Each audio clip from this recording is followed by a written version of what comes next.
Mesdames, Messieurs les représentants de l'université, Mesdames, Messieurs les professeurs, chers membres du FSPI, chers invités, chères étudiantes, chers étudiants, je vous souhaite la bienvenue à cette seconde remise du prix Lombard-Odier du Forum suisse de politique internationale. Je suis très honorée de présider cette soirée et très fière que nous ayons réussi à mener à terme ce projet de prix sur le multilatéralisme. En effet, dans le contexte géopolitique actuel, défendre le multilatéralisme, défendre le travail des organisations internationales est devenu quelque chose de vraiment difficile. Mes étudiants, en particulier, ne cessent de m'interpeller sur l'utilité des Nations Unies et il est vrai que depuis une vingtaine d'années, les défis adressés à l'ONU se sont particulièrement exacerbés. Le travail historique de la lauréate récompensée ce soir et la table ronde qui suivra constituent un début de réponse pour défendre la nécessité de ces valeurs du multilatéralisme. Ce prix, il a été créé par des personnes convaincues de la nécessité de promouvoir le travail des organisations internationales ici à Genève et dans l'esprit de valoriser des recherches et des travaux universitaires sur le multilatéralisme. Je me réjouis donc que nous ayons le plaisir d'accueillir aujourd'hui plusieurs personnalités et plusieurs expertes pour débattre de cette question et je vous remercie d'être venus à cette soirée. Je donne donc, sans plus tarder, pour les allocutions de bienvenue, la parole à M. Sébastien Casteltor, vice-recteur de l'Université de Genève. Merci.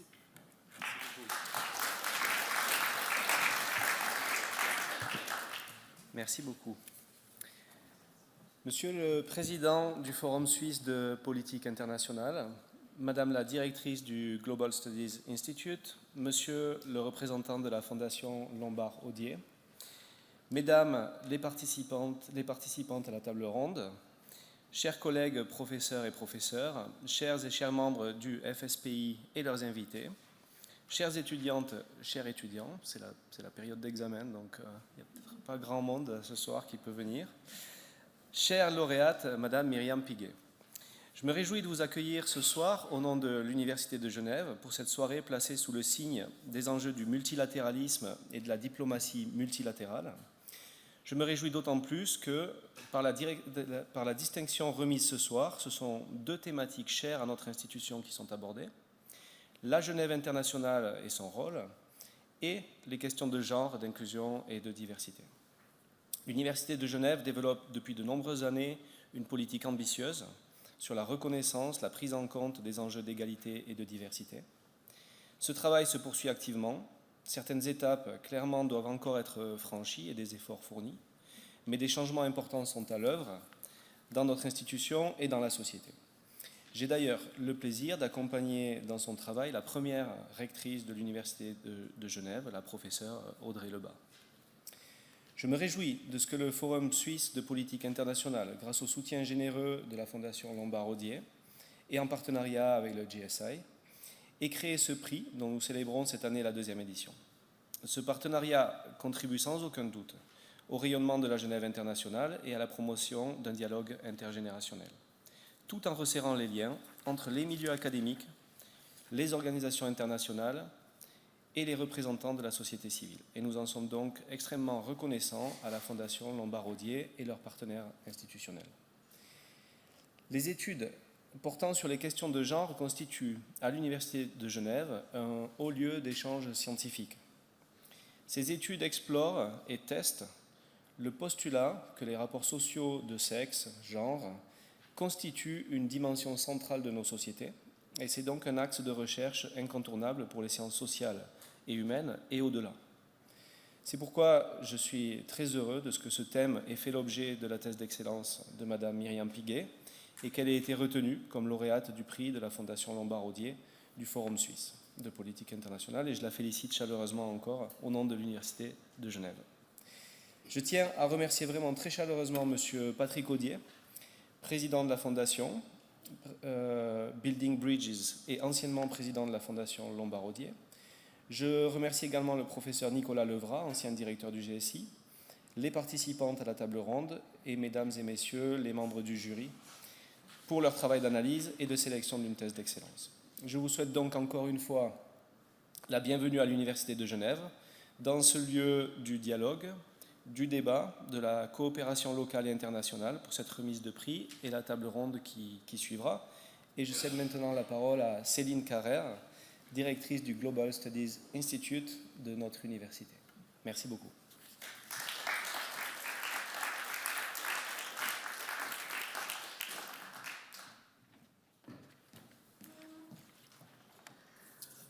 Mesdames, Messieurs, en vos titres et fonctions, je suis heureuse de représenter le Global Studies Institute ce soir pour cette remise de prix en partenariat avec le Forum suisse de politique internationale et la Fondation Lombard-Odier.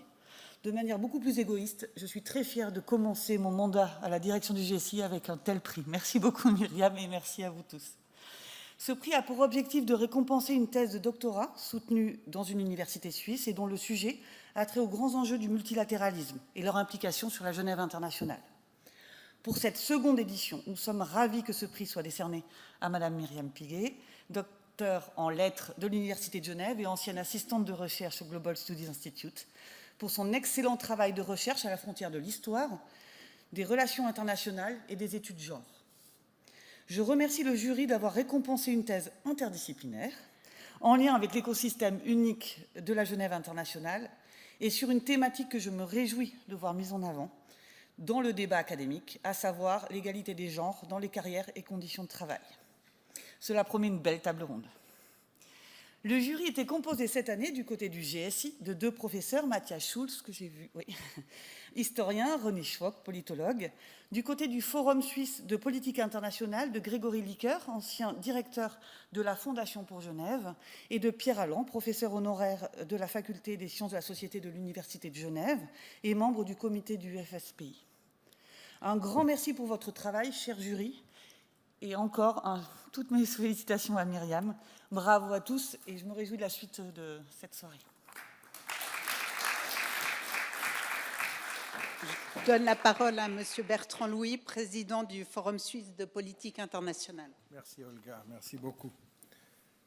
Les salutations protocolaires selon la formule consacrée ayant été faites, je me contenterai de remercier très vivement le vice-recteur pour l'accueil qu'il nous réserve dans notre alma mater, qui le fut aussi un temps pour moi, et également la lauréate Myriam Piguet.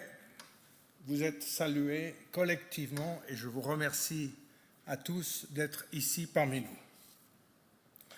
En créant le FSPI, Forum suisse de politique internationale, il y a 30 ans, ses fondateurs avaient souhaité faire profiter les membres de la diplomatie, avaient souhaité faire profiter ses membres, j'y arriverai, de ce que Genève, un des principaux centres de la diplomatie multilatérale, pouvait offrir en termes de personnalités politiques et étrangères présentes ou de passage afin de débattre avec celles-ci dans un cadre indépendant et objectif de la géopolitique et des relations internationales. Désireux donc, comme l'a relevé Monsieur le vice-recteur il y a un instant, désireux donc de contribuer au rayonnement de cette Genève internationale et de promouvoir, je vous prends le mot, un dialogue intergénérationnel tout en resserrant les liens entre les différents acteurs de cette Genève internationale, que ce soit des organisations gouvernementales, non gouvernementales, des diplomates, des milieux académiques, bien sûr, et les représentants de la société civile. Le FSPI, grâce au soutien généreux de la Fondation Lombard-Odier et en partenariat avec le Global Studies Institute, bienvenue si vous le permettez, Madame la directrice, ont donc créé ce prix dont nous célébrons cette année la 2e édition. Je rappelle, comme cela a été dit aussi, que ce prix visait à récompenser l'excellence d'une thèse de doctorat portant sur un sujet ayant trait aux grands défis du multilatéralisme et qui ont un impact au niveau géopolitique, aussi bien local, national, régional et international. À ce titre, il convient de rappeler que la question de l'égalité des genres, et du rôle des femmes, question éminemment transversale, point qui est également souligné, est au cœur de la coopération multilatérale et de l'engagement de toutes les parties prenantes. Si la notion de genre varie bien sûr d'une société à l'autre et qu'elle peut évoluer au fil du temps, elle est dans la plupart de nos sociétés à l'origine d'inégalités politiques, sociales et économiques. Le genre est le plus souvent associé à des formes qui se fondent notamment sur la situation socio-économique, l'origine ethnique, la religion, le handicap, l'âge, la situation géographique ou même l'orientation sexuelle. Je mentionnerai ici donc deux domaines particulièrement éloquents du rôle central que jouent les femmes. Premièrement, en matière de développement et de réduction de la pauvreté, l'égalité des genres en est une condition indispensable car l'autonomisation, je n'aime pas beaucoup le mot, je dois le dire, mais je l'ai pris de nombreux auteurs, l'autonomisation des femmes contribue à la santé et à la productivité des familles et des communautés et améliore les perspectives des générations futures. Deuxième exemple, dans le domaine de la sécurité et de la consolidation de la paix, alors que nous les hommes, sommes souvent considérés comme les seuls ou principaux acteurs des conflits et de leur règlement, les femmes interviennent bien souvent au-delà de leur rôle de combattante comme partenaires dans un processus de paix. Ce rôle constitue un impératif stratégique car seule une pluralité de vues permet d'instaurer une paix durable. Et pourtant, me direz-vous, l'égalité des genres reste encore aujourd'hui une promesse largement non tenue dans de nombreux domaines et nous ne pouvons que regretter la lenteur de l'intégration des femmes dans nos sociétés. Aussi, nous réjouissons-nous beaucoup d'entendre les vues de nos panélistes sur la situation d'aujourd'hui et les perspectives d'avenir dans ce domaine de la gouvernance mondiale. Permettez-moi, pour conclure mon propos, de rendre hommage, cela a déjà été fait, à Patrick Odier, actuellement président de la Fondation Building Bridges, qui était, en sa qualité de président de la Fondation Lombard Odier, l'initiateur de ce beau projet, pour cette initiative et son très grand engagement en faveur de la jeunesse internationale, ainsi, et M. le vice-recteur a mentionné son nom puisque c'était un de nos pairs, le professeur Nicolas Levrat, ancien directeur du GSI, pour l'intérêt et le grand enthousiasme qu'il a manifesté pour ce prix. Et je terminerai en remerciant chaleureusement donc la Fondation Lombard Odier et son secrétaire général, Maximilien Martin, parmi nous présents, la nouvelle directrice du GSI, Céline Carrère, et Frédéric Esposito, ne l'oublions pas, directeur du Bachelor en Relations internationales, pour les facilités dont ils ont gratifié le forum pour l'organisation de ce prix, les participantes et depuis peu participants à la table ronde, d'avoir accepté de débattre d'un thème ô combien fondamental dans nos sociétés et la gouvernance mondiale contemporaine.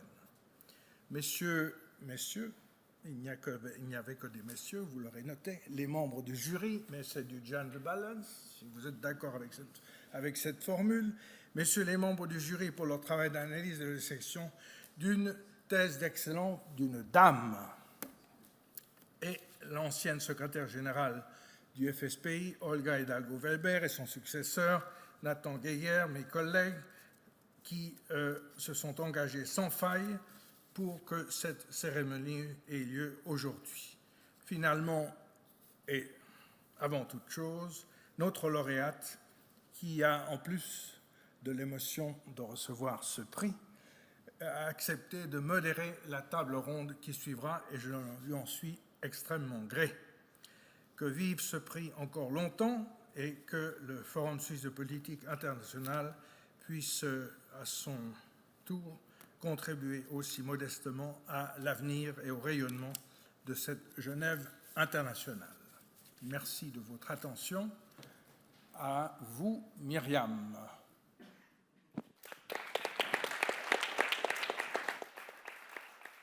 À Olga, pardon, vous voyez, je suis confus. Il y a trop de dames, finalement. Olga.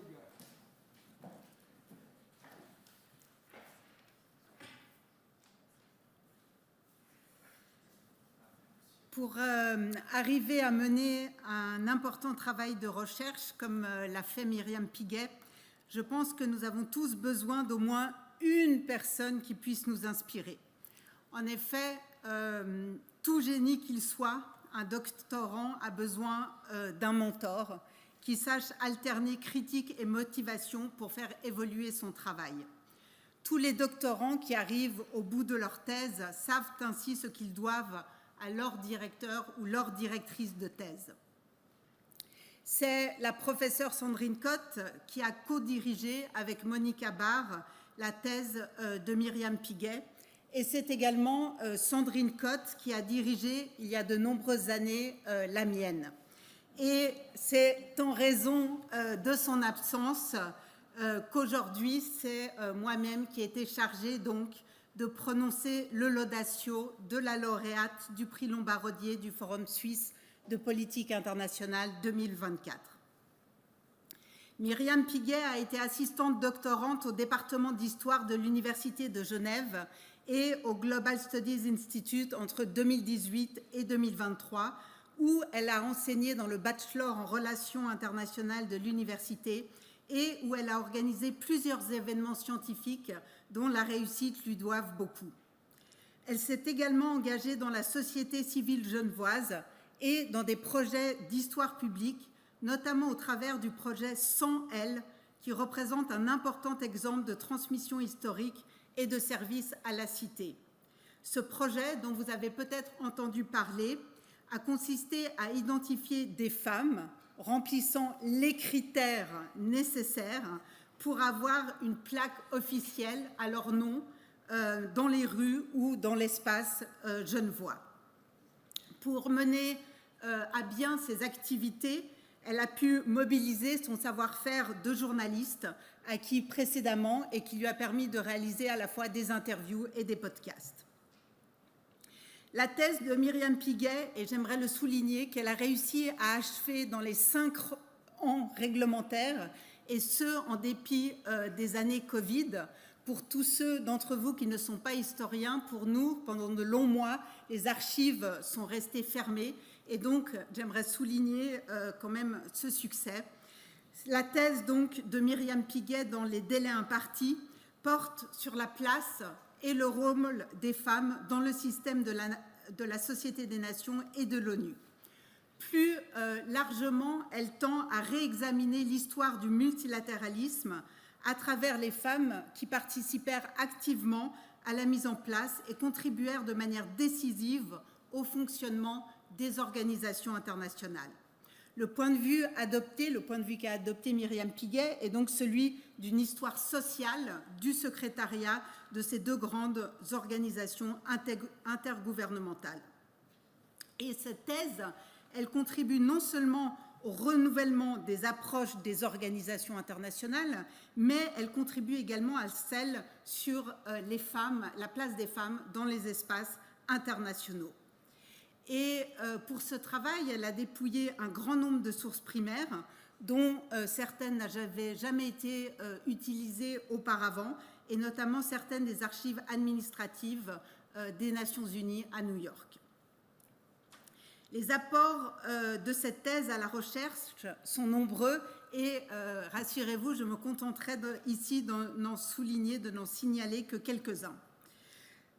Tout d'abord, il faut dire qu'elle apporte de nouveaux éléments qui confirment les travaux récents sur la continuité entre le système de Genève, donc le système de la Société des Nations, et celui de New York, des Nations Unies. Avec d'autres historiens, elle souligne l'importance des secrétariats permanents des organisations internationales pour la compréhension du système multilatéral.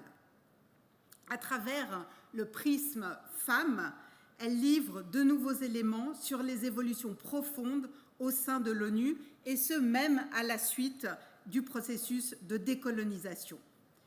Par ailleurs, elle met en valeur l'importance des services généraux, des services généraux qui sont souvent négligés dans les études sur les organisations internationales, et elle montre comment ces services généraux jouent leur part dans la constitution d'un véritable corps international. Ce travail lui a permis de faire émerger toute une série de figures de femmes qui sont des actrices internationales de premier plan, sur lesquelles elle reviendra peut-être, et elle en étudie le profil. Une autre chose importante, c'est également par-delà la césure de la Seconde Guerre mondiale et les différences nationales, y compris, et ça c'est très intéressant, elle montre comment l'entrée des femmes des pays du Sud, donc qui rentrent dans le système des Nations Unies à partir des années 1970, sa thèse, elle montre donc que toutes ces femmes constituent finalement, qu'elles soient du Sud ou du Nord, un groupe socialement homogène. Elles proviennent pour la plupart des classes moyennes supérieures. Après la guerre, elles ont eu accès à des études supérieures et elles voient dans les organisations internationales le moyen de poursuivre des carrières qu'elles n'auraient probablement pas pu avoir dans leurs espaces nationaux. Et Myriam les qualifie d'ailleurs, et elle reviendra peut-être sur cette expression, de fémocrates. Et de leur côté, et c'est ça qui est intéressant, elle fait tout ce jeu de miroir dans son travail, les organisations internationales, elles aussi utilisent cette féminité, ou elles aussi utilisent la cause des femmes dans une perspective finalement d'autopromotion, puisque sa thèse analyse précisément la place réelle qui a été faite aux femmes dans les organisations internationales et la manière dont ces institutions ont reproduit les biais de genre en contradiction finalement avec le discours d'égalité qu'elles promeuvent. Cela conduit donc Myriam Piguet à réinterroger la nature de ces organisations et comment finalement elles font de la politique sans le dire. Sa thèse montre par ailleurs que si les femmes fonctionnaires internationales ont, pour certaines, cherché à obtenir davantage d'égalité, il serait trompeur de faire une lecture féministe de ces paroles féminines. Alors, tous ces résultats, ils amènent également toute une série, il me semble, d'interrogations. Ainsi, les organisations internationales, elles n'ont pas constitué des forums féministes ou même des lieux de formulation d'une pensée féministe. On peut s'interroger sur les effets de la mise à l'agenda des questions féminines, en particulier la décennie des femmes, dans les différents espaces nationaux. Dans quelle mesure, finalement, est-ce que ces secrétariats internationaux, ils ont joué le rôle de modèle ou d'incitation pour les fonctions publiques nationales au sein desquelles les femmes qualifiées étaient encore moins nombreuses? Et enfin, toute cette normativité qui a été produite par les organisations internationales, est-ce qu'elle n'aurait pas contribué finalement, à contrario, à faire émerger des mouvements encore plus radicaux qui en contestaient les limites et, ce faisant, n'ont-elles pas alimenté en quelque sorte la seconde vague du féminisme? Autant de questions dont nous débattrons sûrement dans un instant avec vous, mesdames et messieurs. En résumé, ce travail constitue d'ores et déjà un apport important à l'histoire du multilatéralisme comme du genre et en général aux autres sciences sociales comme aux relations internationales. Il s'agit d'une thèse de qualité conduite avec rigueur, lucidité et nuance, raisons évidentes pour lesquelles le jury a décidé de lui attribuer unanimement le prix 2024.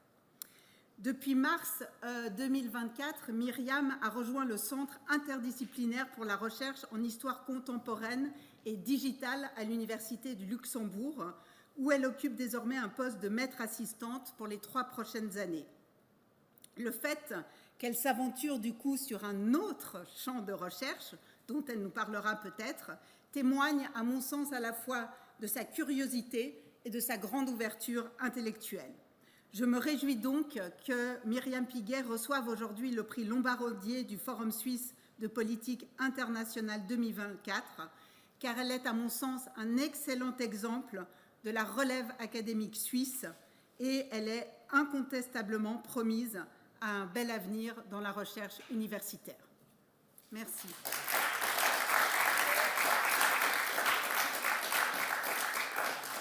J'invite Monsieur Maximilien Martin, le Global Head of Philanthropy chez Lombard-Odier, à me rejoindre, ainsi que donc notre lauréate, Madame Myriam Piguet. Merci. Merci beaucoup, Olga. C'est toujours un plaisir d'être ici, parce que j'étais chargé de cours ici il y a une quinzaine d'années. Donc, être intramuros, c'est toujours sympathique. Alors, cher président, cher vice-recteur, chère directrice, chère lauréate, chers invités et chers amis, j'ai envie de dire, c'est un sincère plaisir d'être ici pour remettre le prix de la Fondation Lombard-Odier du Forum suisse de la politique internationale qui, vous l'avez compris, vise à récompenser l'excellence d'un travail de doctorat portant sur les enjeux du multilatéralisme, et je pense que nous sommes tous d'accord qu'ils sont d'une grande actualité. Et je sais que vous avez hâte d'entrer dans le débat et découvrir plus sur la lauréate, mais permettez-moi quand même de vous donner un peu de contexte pourquoi cet engagement de la Fondation. Ce prix s'inscrit en grande partie dans l'ADN du groupe Lombard-Odier et de notre Fondation.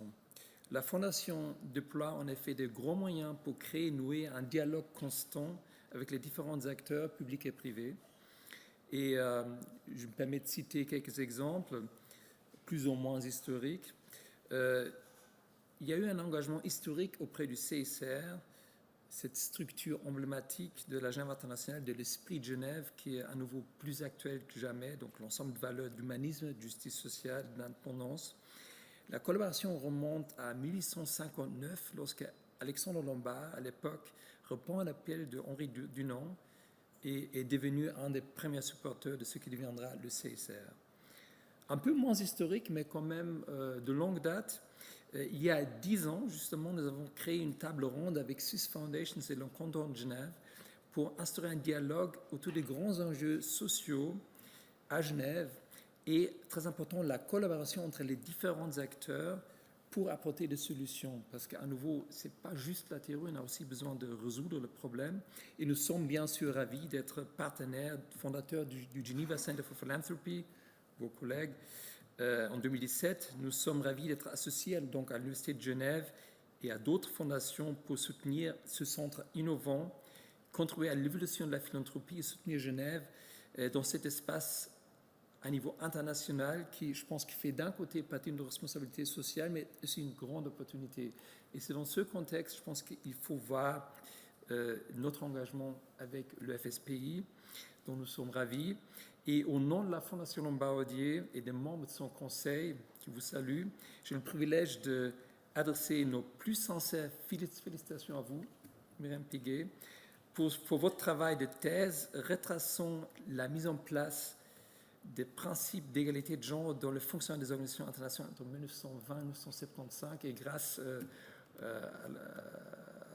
au brillant sommaire, je pense que de la thèse de Madame Olga Hidalgo, vous voyez que c'est un travail vraiment conséquent de brillance qui mérite d'être récompensé. Alors, ça veut dire que dans la pratique, il y a toujours un diplôme, vous savez comment c'est. Donc, je sais que vous voulez passer plutôt au débat, mais je me réjouis énormément de passer ce certificat à la lauréate. Félicitations. Félicitations. Tout de bon. Pour la thèse aussi, pour votre avenir. Et je pense que nous avons tous hâte de comprendre un peu mieux qu'est-ce que vous en tirez de ça, qu'est-ce que vous aimeriez dire au public. Donc, merci beaucoup, un plaisir d'être avec vous. Merci beaucoup pour votre présence. Et donc, c'est un immense plaisir pour moi de retourner dans ce que je peux appeler maintenant mon alma mater. que j'ai quitté il y a à peine 2 mois, à l'occasion de cette conférence. Et je suis extrêmement honorée de recevoir le prix Lombard-Odier du Forum suisse de politique internationale, qui reconnaît le travail que j'ai réalisé durant 5 ans, entre 2018 et 2023, au Global Studies Institute et à la Faculté des Lettres de l'Université de Genève. Dans ce cadre, j'ai de nombreuses personnes à remercier. Tout d'abord, je suis bien sûr très reconnaissante de la Fondation Lombard-Odier et au Forum suisse de politique internationale, ainsi qu'au Global Studies Institute pour ce prix. Et je remercie Madame Céline Carrère, Monsieur Maximilien Martin et Monsieur Bertrand Louis pour leur présence aujourd'hui. Évidemment, j'ai une pensée particulière pour mes 2 directrices de thèse, les professeurs Sandrine Cott et Monica Barr, qui ne sont malheureusement pas présentes ce soir. Au cours de ces 5 dernières années de recherche, elles m'ont apporté le soutien nécessaire, autant sur le plan académique que sur le plan émotionnel. Et ce, dans une période qui a pu parfois être difficile, puisque j'ai réalisé cette thèse pendant toute la période du Covid. Notamment, elles ont toujours été de bons conseils, et elles m'ont toutes les 2 poussée à être ambitieuse, mais aussi à prendre des risques. Et donc, ce prix leur revient aussi un petit peu, finalement. Je tiens également à remercier les 2 entités dans lesquelles j'ai réalisé ma thèse, le Global Studies Institute et le département d'histoire, ainsi que l'ensemble des collègues et des professeurs qui travaillent au quotidien pour faire vivre ces lieux de recherche et d'enseignement. Par ailleurs, ma thèse n'aurait pas pu être finalisée sans le soutien académique et financier du programme Fulbright et de l'Université de Genève. Grâce à 2 bourses, j'ai eu en effet la chance de pouvoir passer 6 mois à l'université de Rutgers aux États-Unis et à l'Institut universitaire de Florence en Italie, où j'ai pu compléter mes recherches en archives, notamment au siège de l'ONU à New York, et commencer à écrire ma thèse dans les meilleures conditions possibles. Finalement, cette thèse n'aurait jamais pu être faite sans le soutien des archivistes et des bibliothécaires, des nombreux centres dans lesquels j'ai mené ma recherche. J'envoie également mes pensées à Kristen Timothy, une ancienne fonctionnaire des Nations Unies, avec laquelle nos nombreuses discussions m'ont énormément inspirée.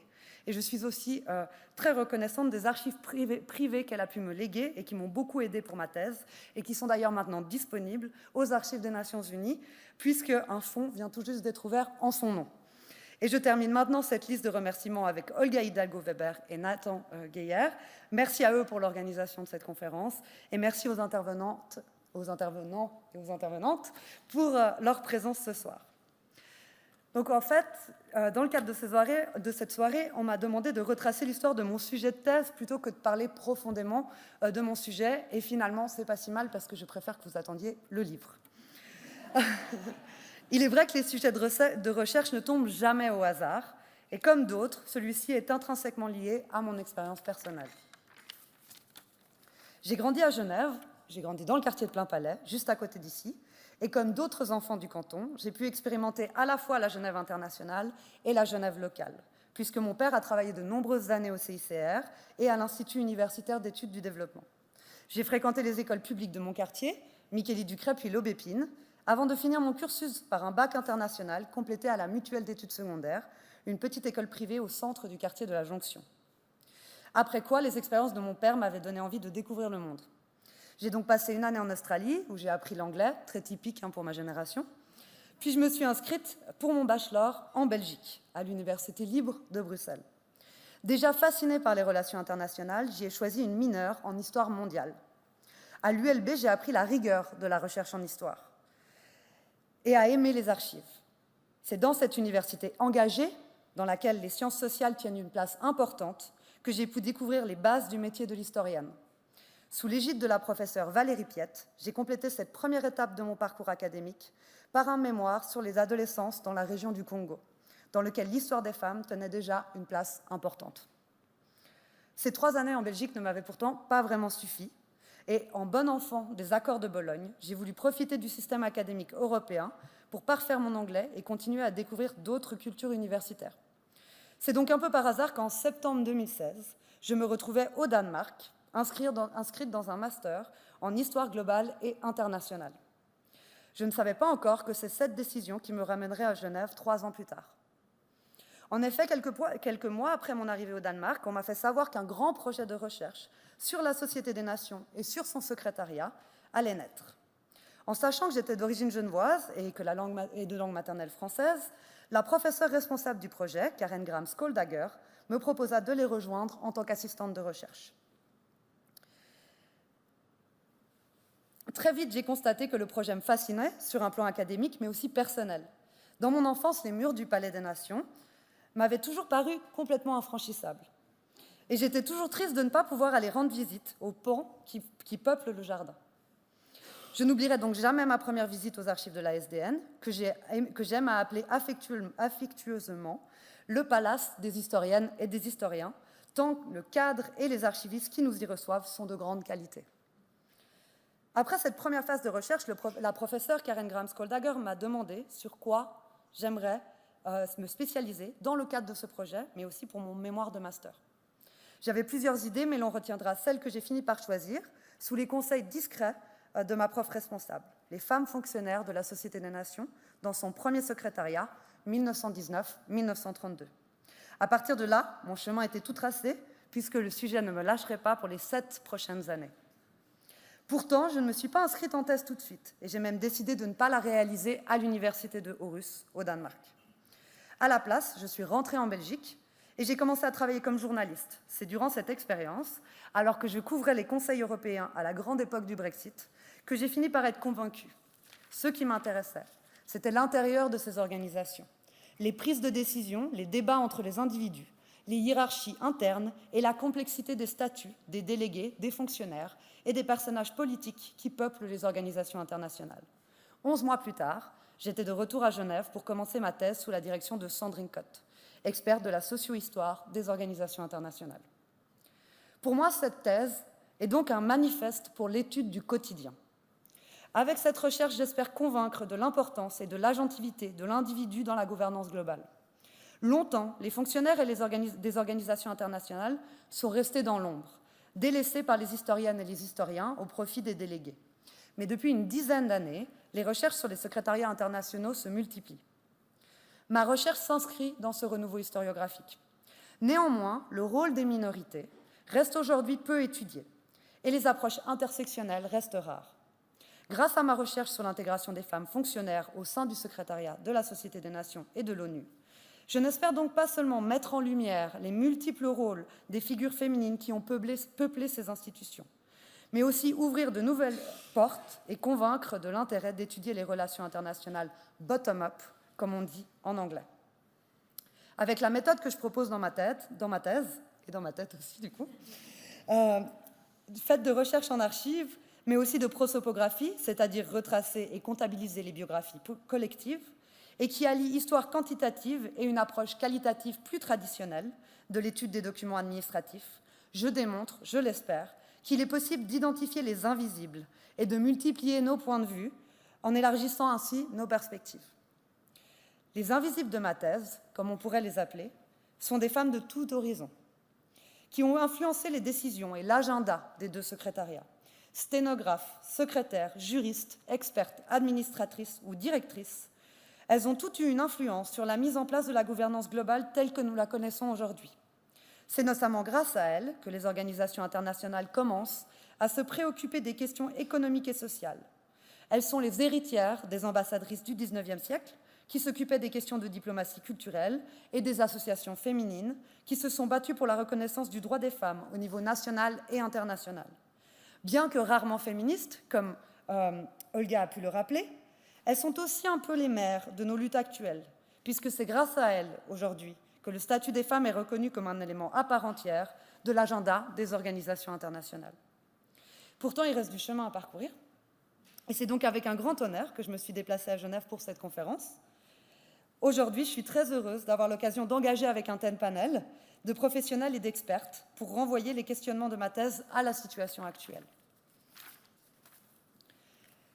Bien que les inégalités se réduisent, les discriminations envers les femmes restent une réalité dans les institutions qui font la gouvernance globale.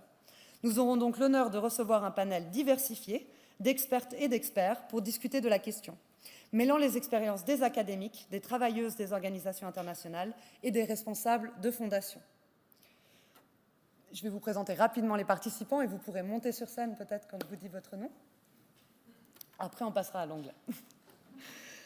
Donc, pour représenter l'Université de Genève, nous accueillons donc Monsieur le vice-recteur Sébastien Casteltort, qui travaille avec Madame la directrice Audrey Lebas sur les questions d'innovation et de soutien à la recherche académique de formation. Il a réalisé sa thèse à l'ETH Zurich en sciences de la Terre. Pour les fondations,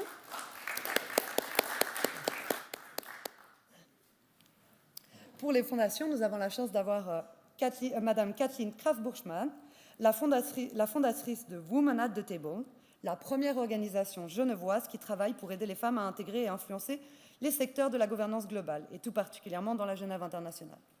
Elle a également participé à la création de l'initiative internationale Gender Champion, et vous pouvez venir. Nous avons aussi Madame Corinne Momal-Vagnan, la directrice exécutive de la Fondation Kofi Annan et ancienne fonctionnaire des Nations Unies. Elle a travaillé aux côtés de l'ancien secrétaire général, Monsieur Kofi Annan, en tant qu'assistante spéciale entre 2005 et 2006. Elle a fait également beaucoup pour la Genève internationale, puisqu'elle aussi a participé au comité de mise en place du International Gender Champion et a été co-organisatrice de 3 éditions de TEDx Place des Nations.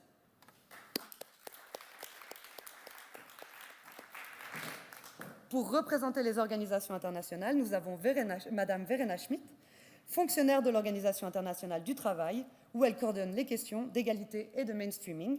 Docteur en sciences sociales, elle travaille à l'Organisation internationale du travail depuis plus de 20 ans.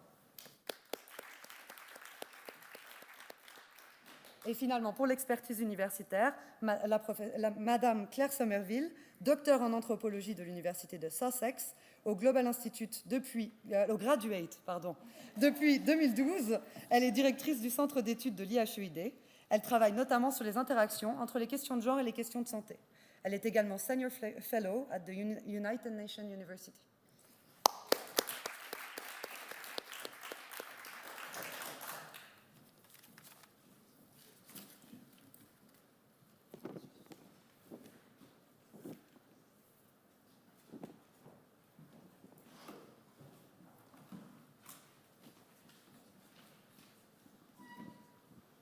Is that on? Yes.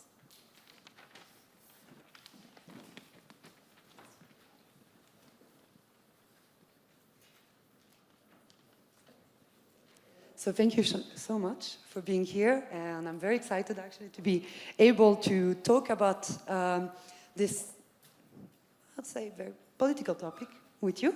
And I've prepared a set of questions, which I hope you will find interesting.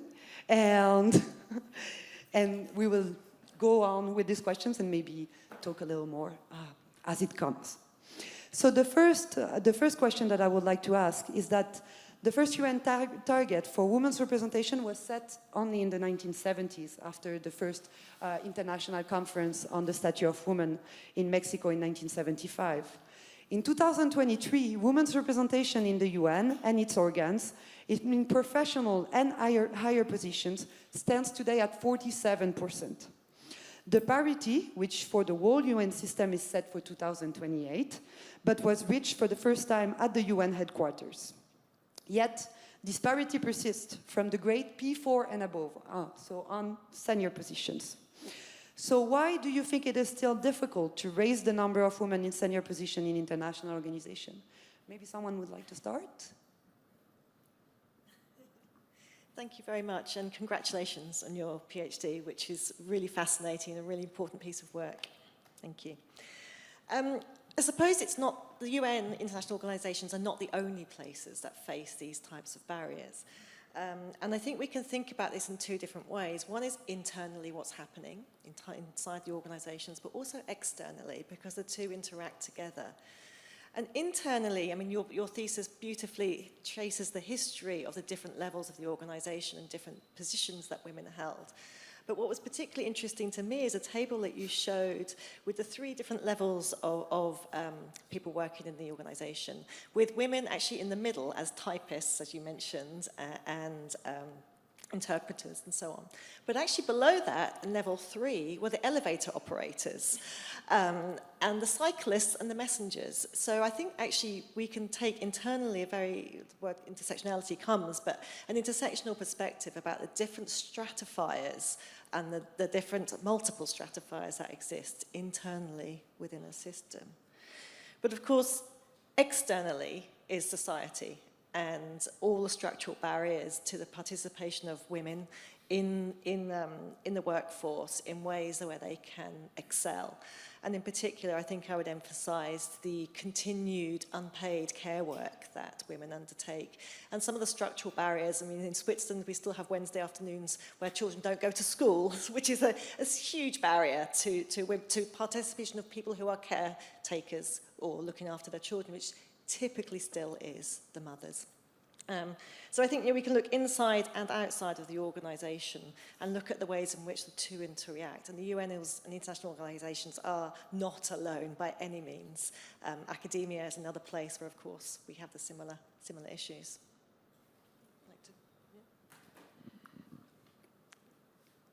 I like the distinction between internally and externally, because in the same way, I think we have to distinguish your thesis, and unfortunately, I'm really in a very uncomfortable position here because I was not able to read it, and I apologize, and I'm looking forward to the book coming out. So I'll be the first one to order it, because it's really a subject which is of great interest to me. I spent 33 years of my life in the UN, so I'm part of that history. Internally, actually, I think over these 33 years, I've seen enormous progress in the numbers. There's no doubt, and the current Secretary General has made it a point to have parity in his senior management. So there has been, the numbers have continuously increased, even although more slowly, at the higher levels. And really, I mean, here also in Geneva recently, we've seen the appointments of 2 women at the highest level of UN agencies, ITU and IOM. So it's happened, but I think those were, in a way, the low-hanging fruits, because this is where, for instance, the Secretary General has control. He has control over the Secretariat, and therefore he could enact these changes. In the governing bodies, however, which is where the delegates are and where the decisions are taken, where the budgets are approved, where the policies are approved, even though they are influenced by the Secretariat, but at the end of the day, it's the delegates of the member states, the progress has been much more difficult.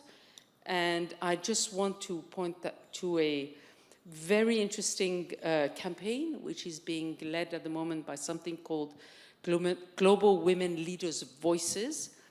And it's basically former high-level women of the UN system are trying to make sure that the next Secretary General is a woman, but also, importantly, that there is a rotation in the presidency of the General Assembly, that there is a woman every other year who presides the General Assembly, knowing that of the 74 presidents of the General Assembly, only 4 have been women so far.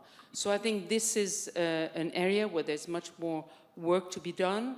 And in a way, in the Secretariat, there's still a lot of discriminations, but in terms of the numbers, we're nearly there in most Secretariats. I would like to ask Farah Rashid about how does she see her own organization working on this mission? Thank you very much. Maybe you could show the last slide that I prepared. As was mentioned, first of all, congratulations also to you. It's great to see a young woman being interested in this topic of, historic topic of the gender equality in the UN. So I can only speak for the ILO. It's a specialized agency, exists since 2019. And I brought the current figures from the end of last year on gender equality. So a lot of change has occurred.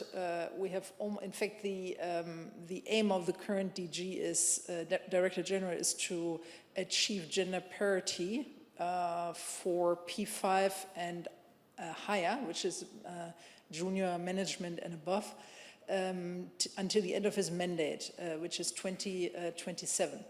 And in fact, he has made quite a lot of progress.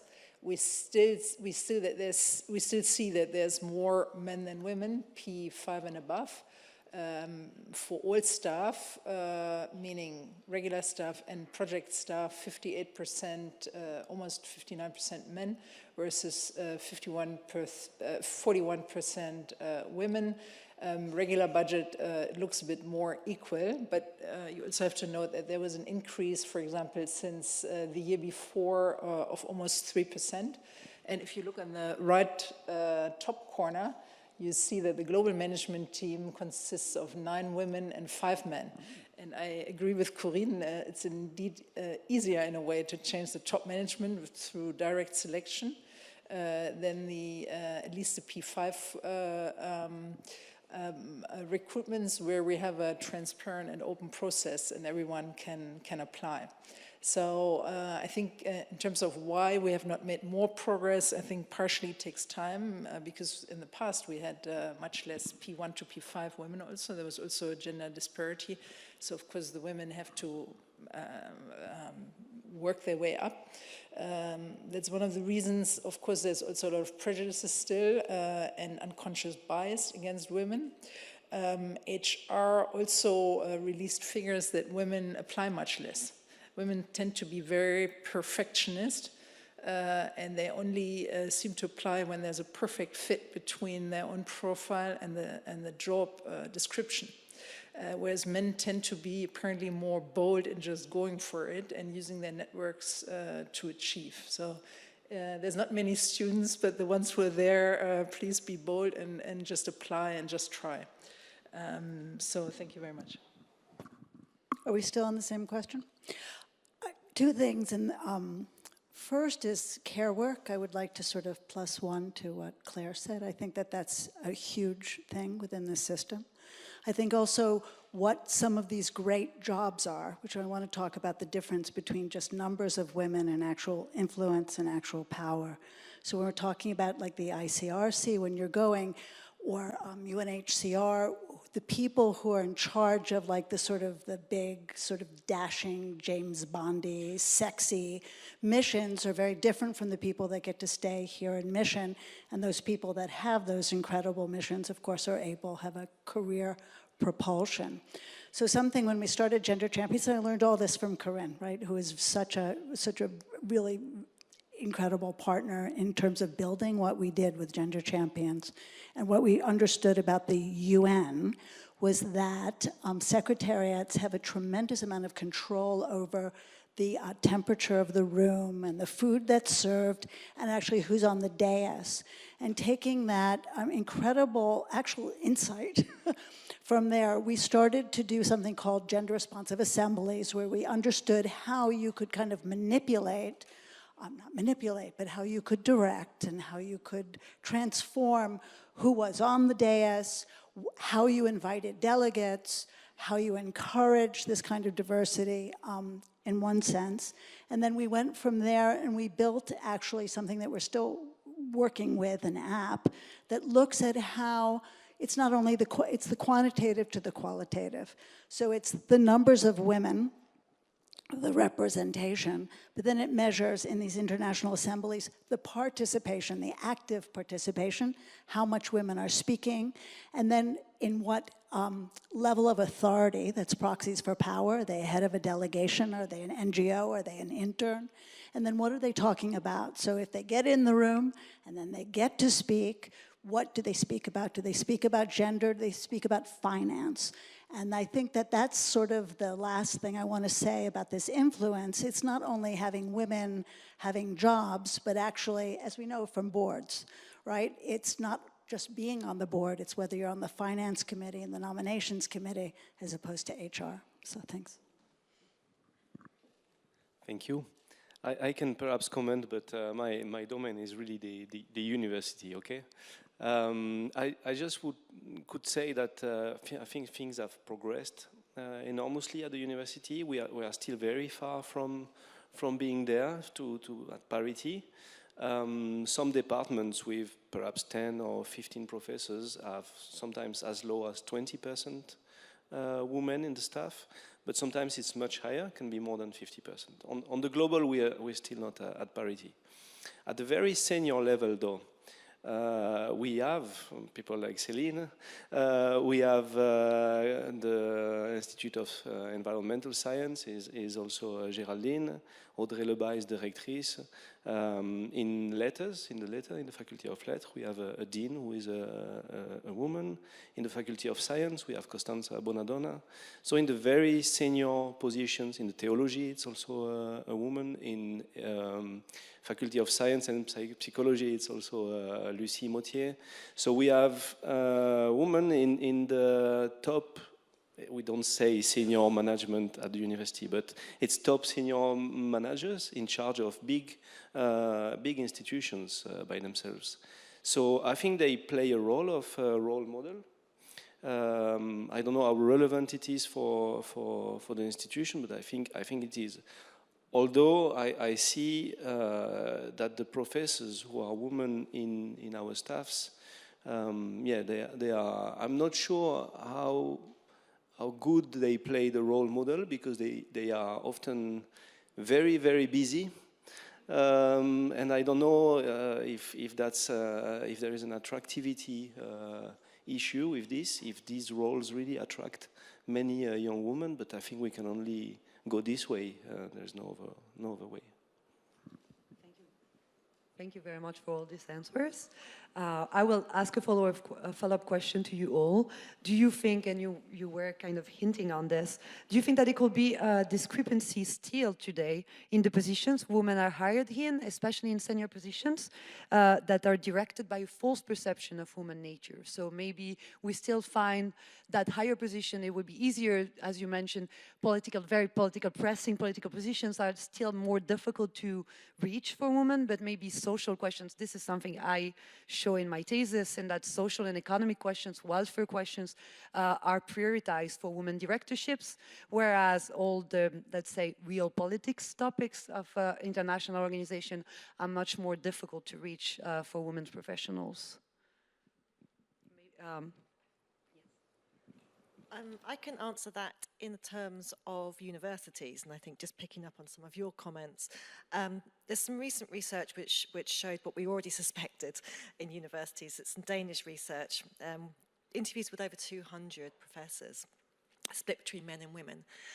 And the article highlights, piece of research highlights the ways in which women have been typically assigned the care work of the university. So just as you've shown in your thesis within the UN system, being on the Student Welfare Committee, doing lots of pastoral work with students who are having problems, let's send them to that woman professor. And men in the interview study quite clearly said that they avoided these types of activities and even displayed disorganized behavior in order to escape them, because they would no longer have time to write their books and become full professors if they took on this extra care work within universities. So I think, that's a recent study that came out about 2 weeks ago. It reinforces what we probably already knew, that women academics typically take on, or are assigned rather by the system, some of these additional roles. So this is exactly what you're showing, I think, in your thesis as well, that we've become, the systems are gendered in ways that assign particular roles and use stereotypes of what women are good at and what stereotypes that men are bad at or good at. And the systems perpetuate them. So I think we have to be very mindful in our university system as well. There have been for a long time, it's very true that women in the UN system, like in governments, were assigned gendered roles. I mean, the welfare and then of course gender issues, children, big thing, HR, unless in the finance departments or peace and security, hardcore UN issues. But even that has changed. And, for instance, if you look at some very technical agencies that had never had women at their heads, like the World Meteorological Organization or the International Telecommunication Union, I mean, you can't get more sort of male than telecommunication. And yet these organizations now have women at the helm. So I think even that is changing. and in peace and security as well. There is still, at the head of peacekeeping operations, there's still a deficit of women. And in special representatives of the Secretary General, also in the field in political missions, there are still more men. That's for a number of reasons. These tend to be very political roles where member states put forward names and the Secretary General has less control again. So in those cases, it's more difficult to have a balance. But I have to say, in general, there are fewer typical female or male positions nowadays in the UN, thank God. Yeah.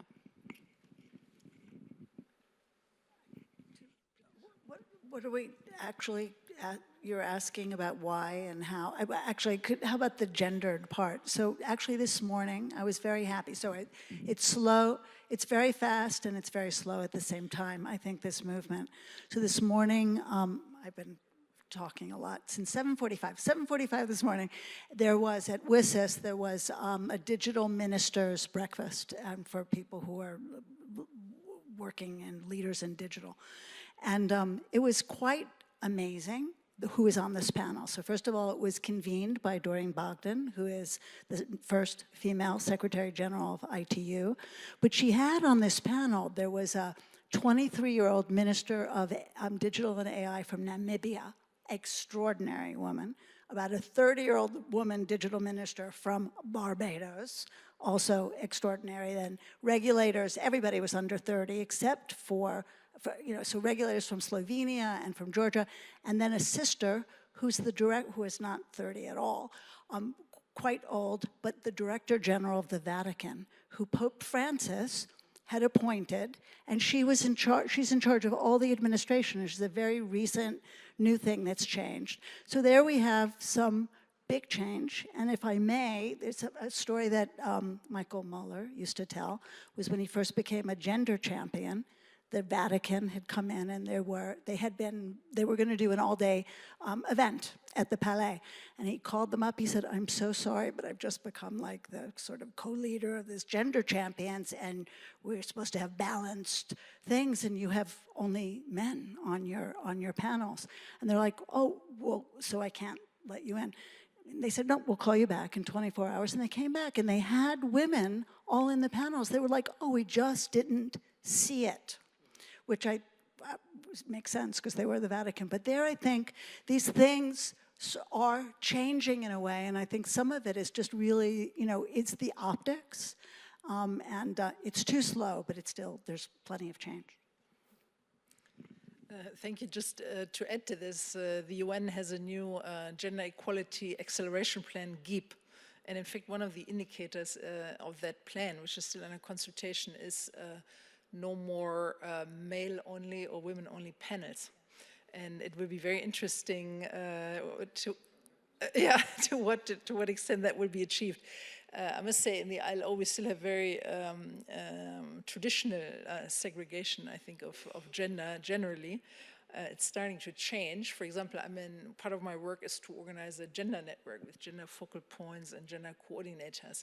So it's very obvious then who sends whom, and in fact the more traditional areas like finance, internal oversight office, evaluation, and the technical services were all men, and the other areas were women. During the conference next week, as of next week, we have the International Labour Conference. It's quite common that all the précis writer, those who take notes word for word what the delegates say, is mostly women. In one committee, only women. And the same for the coordinators who coordinate the secretariats and the publications, women, and then the conclusions are done by men. So it's very, very traditional, and I wonder how many, it's now, we're now 104 years old since the foundation, and gender equality was in fact in the original constitution. So I really wonder how long it takes. But I think with this new UN gender equality plan, there's really very strong indicators within the organizations. Then there's a new UN reporting system, UN SWOP 3, which is being negotiated now. So hopefully this will bring change. When we really count everything, hopefully it will bring change. Can I just say for that, I don't think that there's any you're not in control of this, so I don't say this to you, but I don't really think that there's really an excuse to allow that kind of structural inequality to exist. You can just say, you need to have conclusions written by a balanced group, and we need to have, this is what we talked about being on the dais, having mixed people on the dais.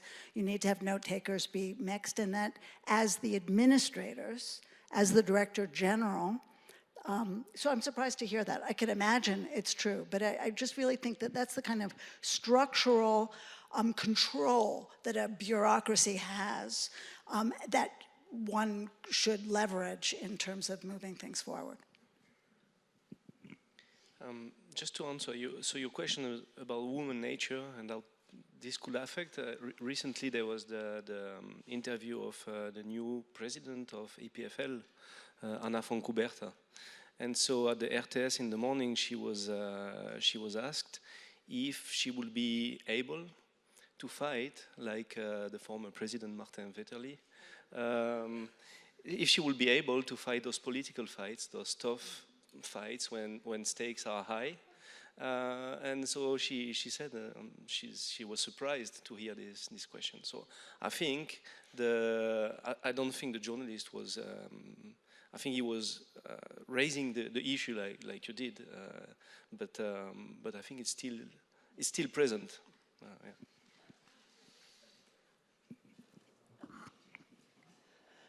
I'd say what is interesting that you notice is all of these little details in the way work organizes itself in a bureaucracy. And actually, what I see in the testimonies that I studied in my thesis, this is already a topic in the 1970s. Already some international civil servants, women, high levels say, oh, when the secretary is not here, I'm the one in charge of taking all the notes for everyone, or, oh, I'm joining this travel like to do an expertise in each country, and when I arrive there, everybody thinks I'm a secretary or an assistant. So these little details are very difficult to probably fight against and reflect against, so to how to change it on the everyday life. It's also a case at the university, and it's known that women PhD students end up doing much more administrative work than their peers that are men. So these are very difficult things, but I hope we can find ways and maybe guidelines to help change this also on the everyday. So after talking maybe about these little details, we will talk about the biggest topic maybe, which is that when Guterres was first elected as the UN Secretary General in 2017, the debate was obviously tense on the question of finally electing a woman at the post. And as the next election of the Secretary General is actually coming more quickly than we would expect, I think, in 2026, the question will surely arise again. And the question I'd like to ask to the panel is, what do you think will change if the United Nations had a woman as a Secretary General? And maybe I will let Verona Schmidt answer first.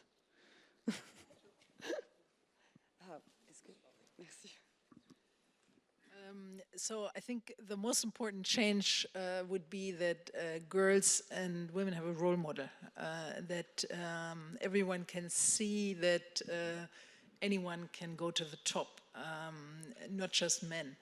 I think this would be extremely important and extremely powerful. In terms of changes on the ground, I used to think that women would do a better job, but I've come, unfortunately, to the conclusion that we're all equal. So I think it really depends who gets to the top, whether there will actually be changes for more gender equality, for just transition, for a better world, or whether we'll just continue as is. Actually, I'm with you. I thought I would be the only outlier here. I think it's more important to have a feminist that's going to actually fight deeply and desperately for women's equality than to have a woman. I don't think just being a woman makes you a feminist by definition. However, a woman who would fight for other women's equality would be fabulous. But yeah. no big opinion. I'm just sure it will be a good role model for sure. But I don't have a more informed. There are extraordinary women who are already lining up to be the next Secretary General, and I certainly hope one of them will become Secretary General. Just to mention one, there's Mia Mottley, who's the Prime Minister of Barbados, and she's your candidate too? Yeah. She's amazing, she's very strong, she has vision, empathy, charisma, political sense. She would make an extraordinary Secretary General, and I think it will change things. I agree, of course, Caitlin, and it's who it is the most important thing, but it really is time for a woman Secretary General. It was time last time, it was time the time before, but it's definitely, I don't think not having a woman Secretary General will be accepted by many people nowadays. It just won't do. And luckily, there are extraordinary women already in the running, unofficially, and it will change things at all levels. It will change things for junior women. It will change the way, you know, the gender issues are addressed. It will change the way peace processes are driven. It will change so many things, yeah. You want to say something? It's difficult to add to that, but I guess there is one thing I would add, and it actually follows up on your comment about the journalist asking the question to the EPFL new president, that when there is a first, there is always this rush to try to essentialize the characteristics that took them there. So when it's the first women invited to you at EPFL, these questions are, unfortunately, it's the first thing that seems to happen.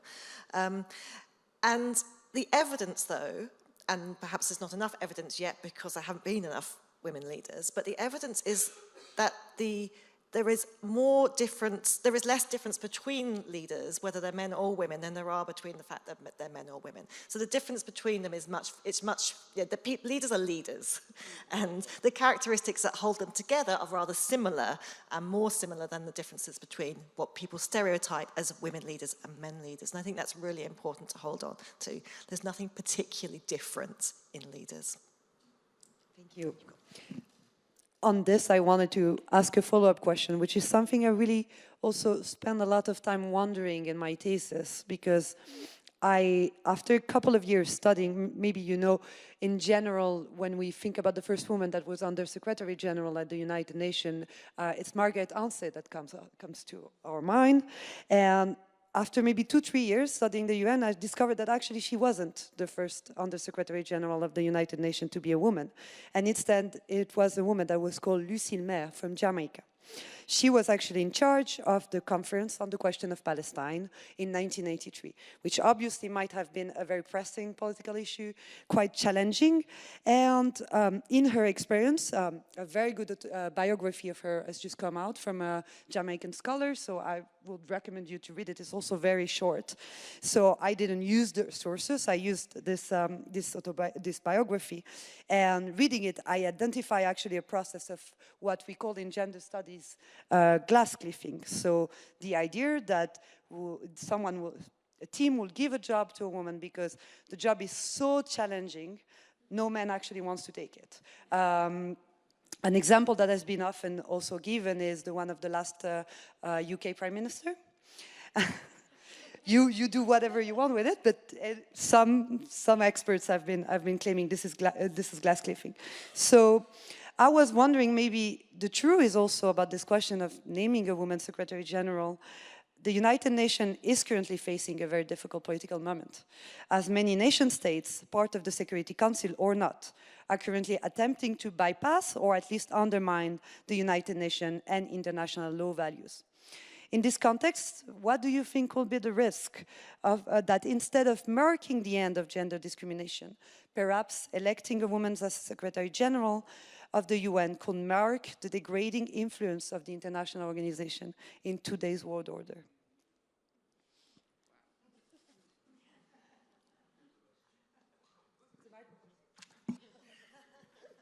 I think that's a very fair thing to ask, frankly.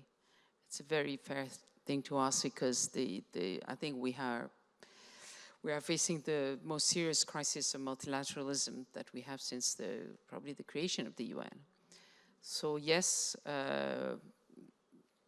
any woman who will be elected to be the next Secretary General will have an enormously difficult task, and I'm sure there are lots of people who will wait for her to fail, no doubt. Luckily, as I said, there are extraordinary women who can be Secretary Generals. And I think, I'm hoping that we are nearing the bottom of the crisis. I'm hoping that things will start improving in the next few years as it becomes more and more evident that you cannot go alone, that you cannot just flout international law and think that everything will be fine. We are living in an era of strong men, and we know it. And the next Secretary General will have an extraordinarily difficult situation. I was really, really struck because normally our current Secretary General used to be quite cautious. He's becoming less cautious as the end of his second term approaches. But he wrote something, and I really wanted to read it to you, and about the state of affairs of international relations. In the last report on women, peace and security, and I quote, he said, "Misogyny is a common thread in the rise of authoritarianism and in the spread of conflict and violent extremism." So misogyny has come back to the core of international relations today. And I think it explains a lot of the problems that multilateralism faces. We are in an era of strong men, and they are very nationalist. They are not it's not that they are men, they are strong men who see the world a certain way. So yes, the next Secretary General will have an extraordinarily difficult task ahead of her, yeah.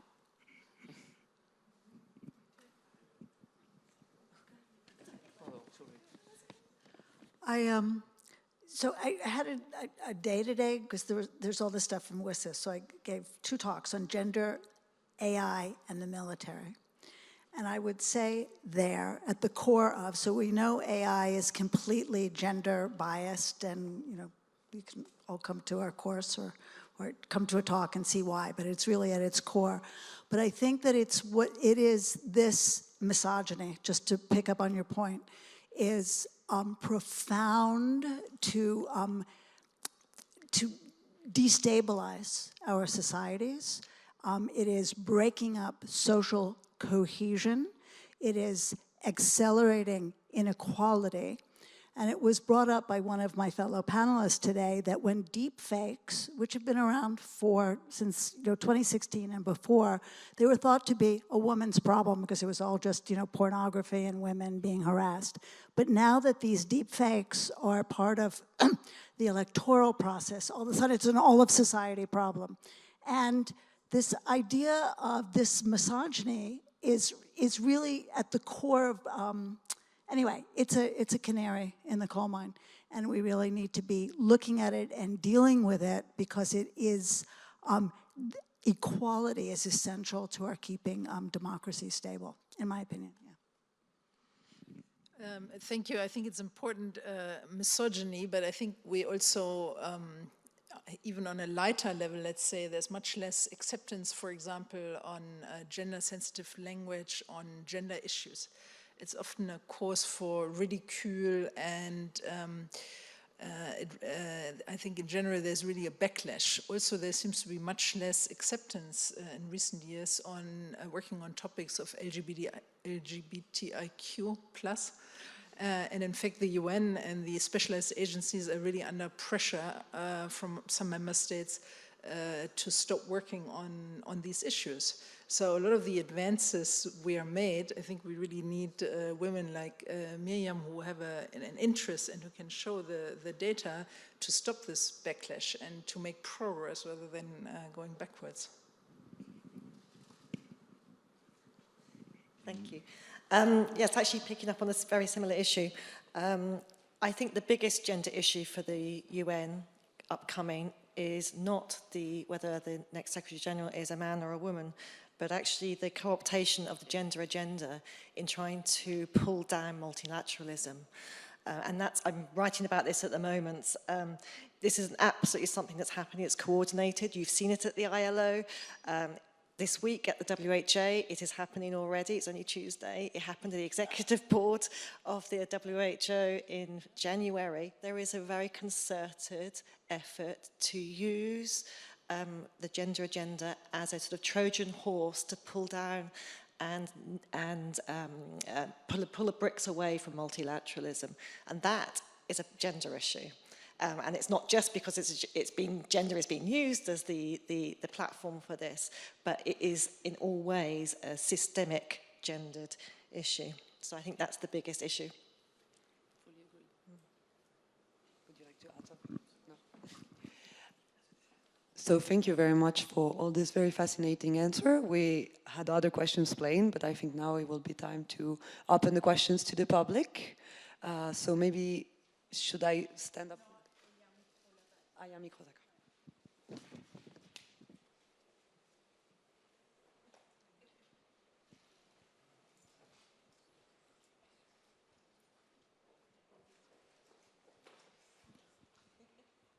Thank you.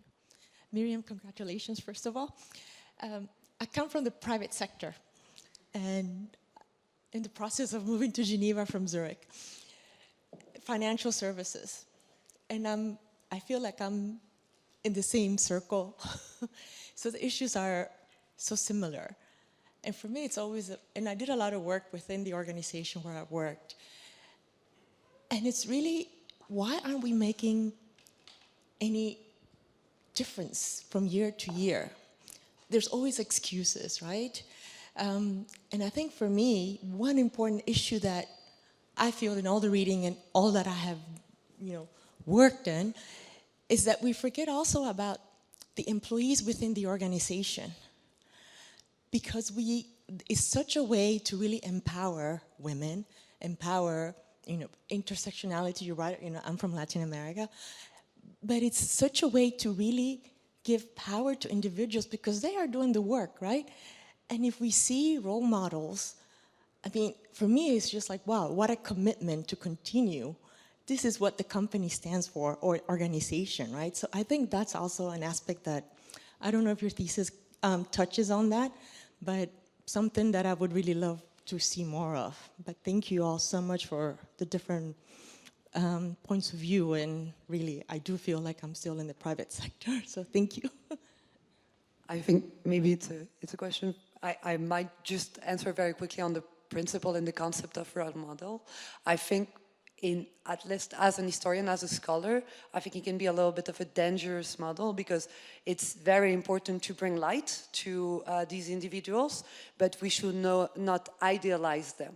And they are individuals, they're employees, they're workers, they're pretty much not perfect, and they're actors of our history. So some of them make mistakes, some of them have difficult political ideas that I wouldn't agree with. So I think it's always a difficulty between, when you do public history, you really want to use the concept because, of course, when you discuss with younger women, when you want to publish your work, it's a very nice concept to share your research, but it's also very important not to idealize these individuals.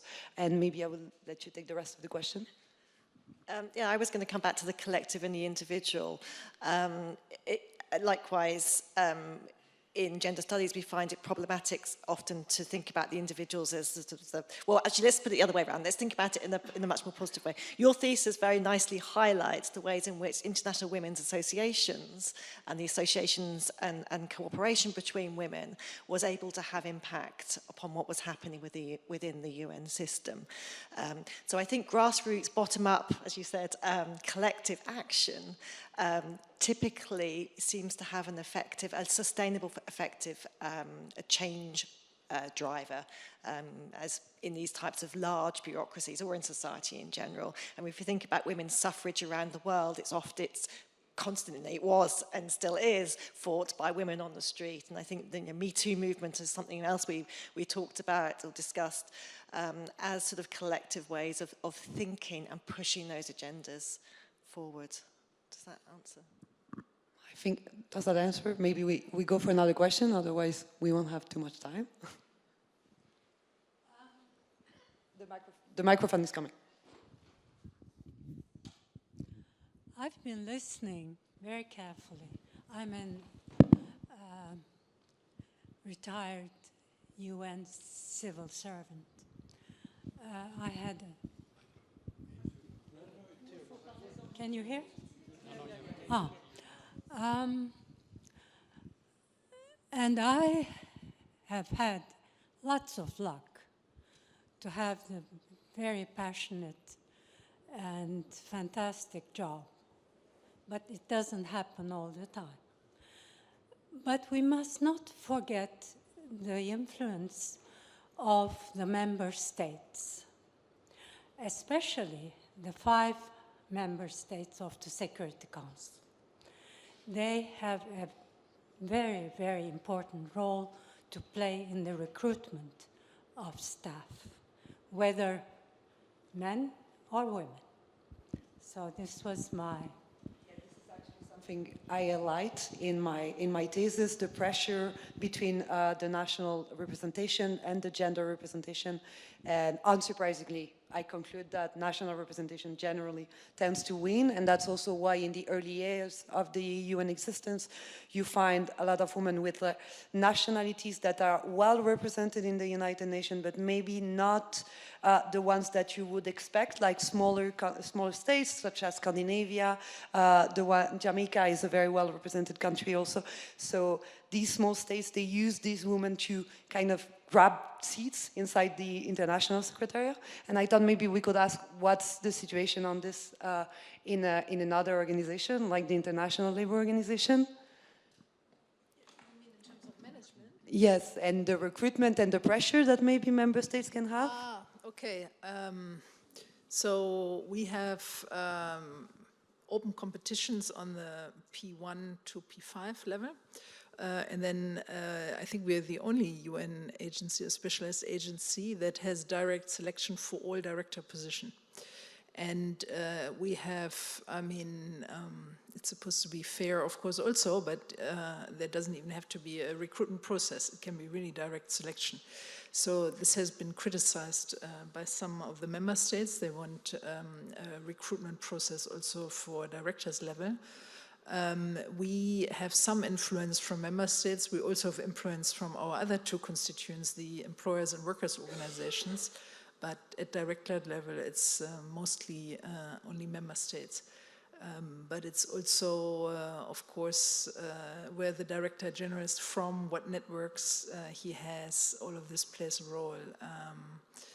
So there's always, it's always contentious, I would say. Thank you. Maybe someone else on this? No? So one last question then. Yes, thank you very much. I'm Cécile Molinier, former UN official. Like Corinne, I worked for a number of years at the UN, and I also worked in a number of positions in the field as a UN resident coordinator. One of them in a Muslim country, actually, which was quite progressive and advanced in adopting legislation to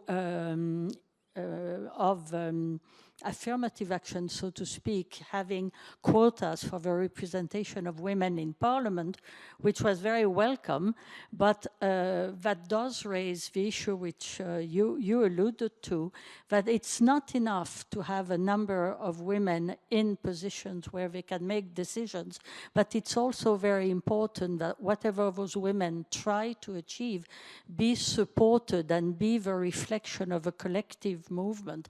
I think it's very important to move from tokenism to genuine and effective solidarity. In that context, I don't want to be pessimistic or cynical, but I just want to remind you that who will decide who the next Secretary General is going to be is the 5 permanent member states at the UN. And unless those states feel strong pressure from their own public and their own civil society, the progress will remain very slow.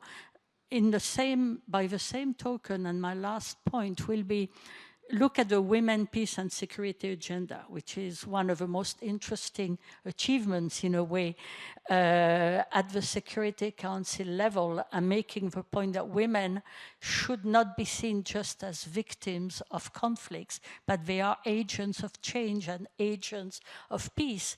Again, in spite of the best endeavors of the UN, of ESG, and of his special envoys and special representatives, when countries in a situation of conflict or at war are ready to approach a process of negotiation, the warring parties will be very reluctant or very remiss in putting forward women as part of that process.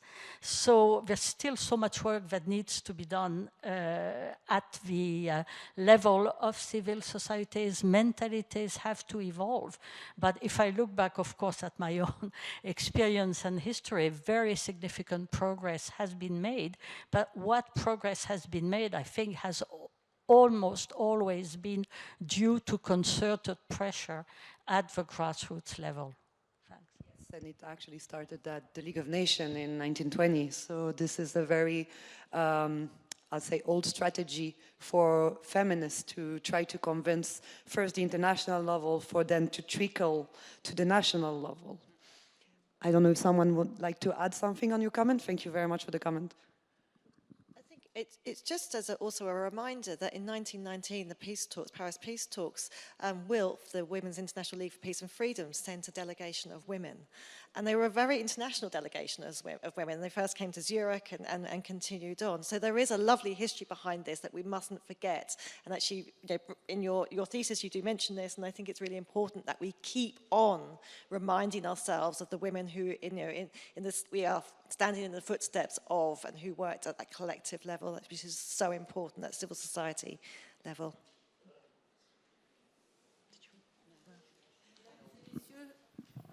Thank you very much. Vous voulez ajouter quelque chose? Non. Je pense que nous arrivons au terme de cette soirée. Je vous remercie tous vivement pour votre participation.